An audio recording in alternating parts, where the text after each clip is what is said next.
जीवन वृतांत जगत गुरु श्री गुरु नानक देव जी 24 अगस्त 2025।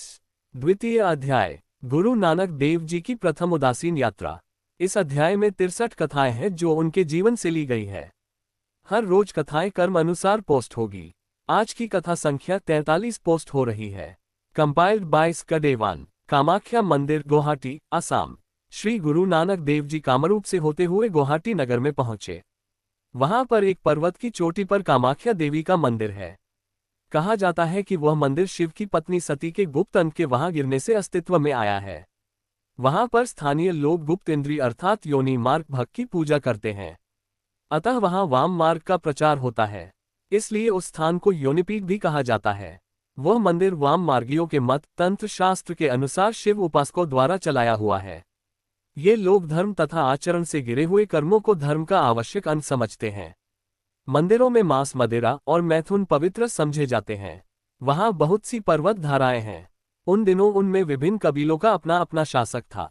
जर जोरू और जमीन की मलकियत के लिए इन कबीलों में परस्पर झगड़े होते थे। उनकी धार्मिक बोली कोड वर्ग भी भिन्न भिन्न प्रकार से थी।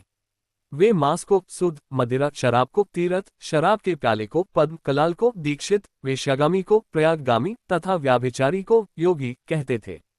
वे इन कर्मों को मुक्ति का साधन मानते थे। अपनी संगत को भैरवी चक्र कहते थे और इन भैरवी चक्रों में नशों का सेवन तथा खुले तौर पर व्यभिचार किया जाता था। गुरुदेव ने वहां के पुजारियों को ललकारा और कहा, यदि यही कुकर्म धर्म है तो अधर्म की क्या परिभाषा होनी चाहिए। किसी पूजनीय स्थल से कुकर्म के लिए मार्ग खोलना घोर अनर्थ है।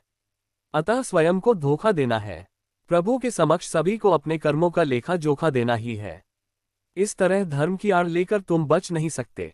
गुरुदेव का प्रश्न था, तुम्हारे किंवदंती अनुसार शिव पत्नी के शरीर के भिन्न भिन्न अंगों के गिरने से जो पवित्र स्थान उत्पन्न हुए, सभी में एक मर्यादा तथा एक उपासना प्रणाली चाहिए, किंतु पश्चिम से पूर्व तक फैले हुए इन मंदिरों में केवल तुम्हारे यहाँ ही मांस, मदिरा, व्यभिचार को मान्यता है, जबकि जम्मू क्षेत्र में ठीक इसके विपरीत देवी के पुजारी एक उच्च प्रकार का त्यागी परहेजगार जीवन जीते हैं। अर्थात मांस, मदिरा, व्याभिचार की वहां पर बहुत सख्ती से मनाही है। ऐसे में अब आप ही बताएं कि आप में से कौन से सत्य मार्ग का राही हैं, अर्थात कौन ठीक है और कौन गलत। स्वाभाविक है एक तो अवश्य ही गलत है, क्योंकि परस्पर विरोधी सिद्धांत तो कदाचित एक मंजिल में पहुंचा नहीं सकते। जबकि समस्त महापुरुषों का मत है कि उच्च आचरण के बिना प्रभु प्राप्ति हो ही नहीं सकती। न ही आध्यात्मिक दुनिया में कोई ऐसा मनुष्य प्रवेश पा सकता है, क्योंकि वहां पर ऊंचा आचरण ही एकमात्र सब कुछ है। गुरुदेव के इन तर्कों का पुजारी वर्ग कोई उत्तर न दे पाया। इस प्रकार वे सभी पराजित होकर गुरुदेव की शरण में आए और प्रार्थना करने लगे कि उन्हें सत्य का मार्ग दिखाएं। गुरुदेव ने इन विषम परिस्थितियों में कहा, शुद्ध आचरण ही मनुष्य को सत्य मार्ग पर ले जाता है, अतः सत्याचरण ही सर्वोत्तम है। सचहु और सबहु को ऊपरी सचु आचारू। श्री राग पृष्ठ 62। सत्य बोल लेने मात्र से ही समाज का कल्याण नहीं हो जाता। समाज के कल्याण के लिए अति आवश्यक है कि मनुष्य उसी सत्य के अनुसार अपना आचरण भी बनाए। पंडित देवी प्रसाद बोस ने गुरुदेव के समक्ष याचना की हे गुरुदेव, उसे वे अपना शिष्य बनाएं। इस पर गुरुदेव ने उन्हें गुरु दीक्षा देकर कृतार्थ किया तथा कहा, आप यहाँ पर गुरुमत का प्रचार प्रसार किया करें। वाहे गुरु जी का खालसा, वाहे गुरु जी की फतेह।